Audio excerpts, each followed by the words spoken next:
Good evening. I'm going to go through number 1 and number 2 on tonight's homework because those seem to be the easiest places to start to kind of help you see how we learned to tell time using elapsed time on a number line and then on an analog clock.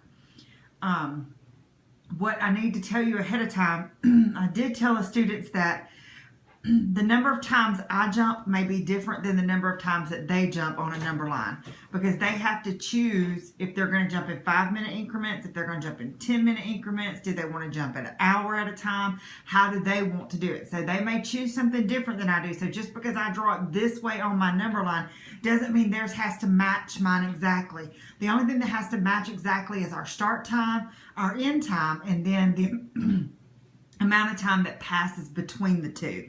So that's what we're really looking for to find there. So this one kind of is a find the right answer type thing, where some of the other things we've done in the past have not been. So we had some steps that we should be following when we are doing time on a number line. And one of the first things it says to do is find the start time on the number line. And when your number line is blank like this, you actually get to draw your start time. So we would start with 8:10 right here. And then you can choose if you want to do it in 10-minute increments, if you want to do it in 5-minute increments, how you want your number line to look as well. I know my number line needs to stop at my end time of 8:45 or 8:50. I can go a little beyond if I need to. Okay, so I'm going to do them in 10-minute increments, and then I'm going to go back and put the 5-minute marks in the middle. So that would be 8:10. This would be 8:20. This would be 8:30.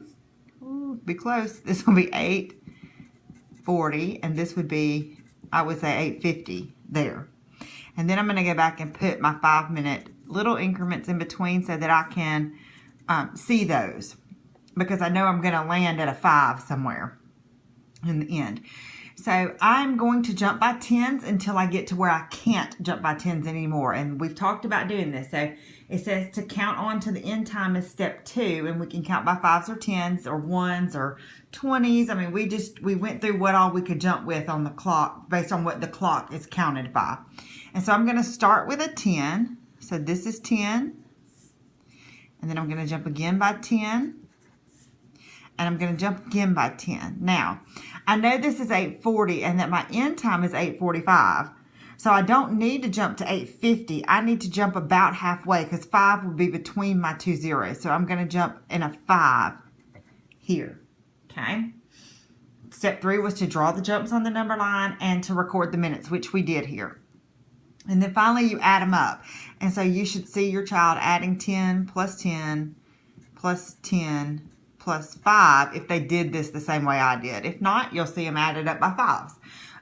You may see them added up 20 and then 5 or something like that. So just kind of go with the flow as far as what they choose, as long as they're coming to the same answer.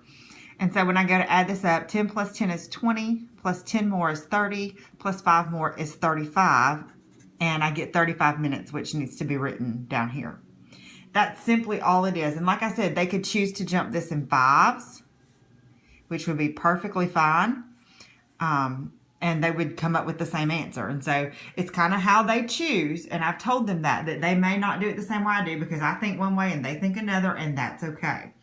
So that's how we learn to do with a number line. And that's in their math notebook that they should have at home with them.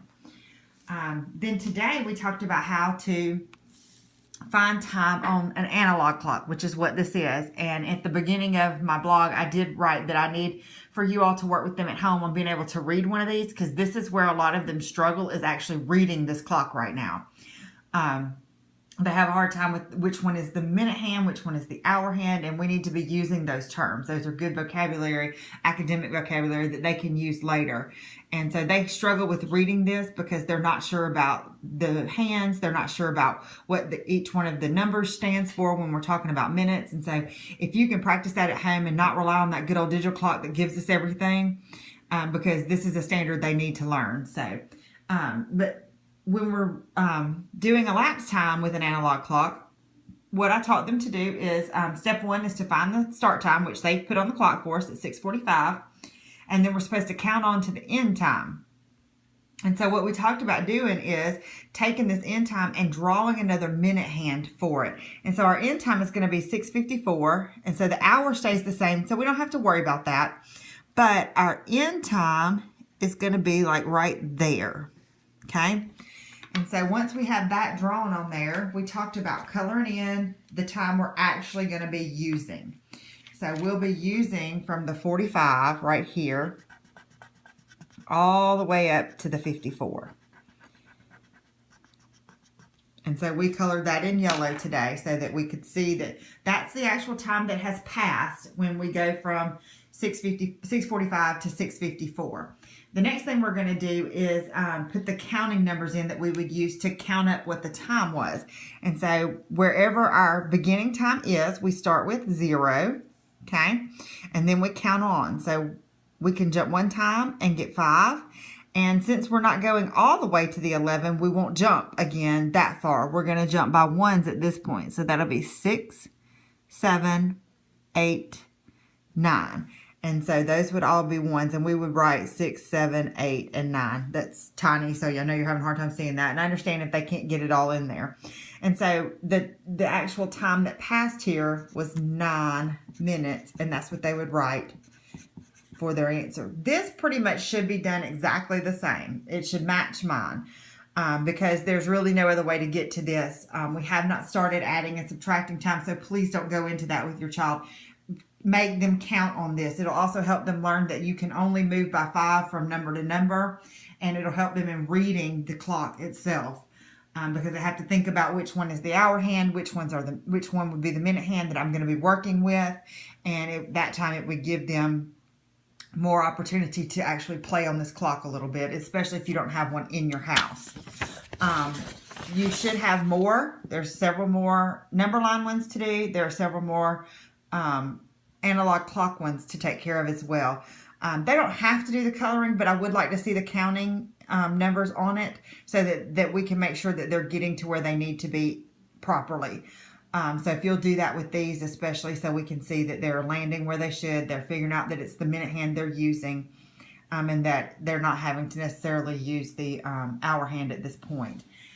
I hope this was helpful. If you had any questions, please don't hesitate to email me. This is a very hard concept for the kids to learn, especially when we don't really get to teach a lot of time prior to this. We kind of hit it and keep moving.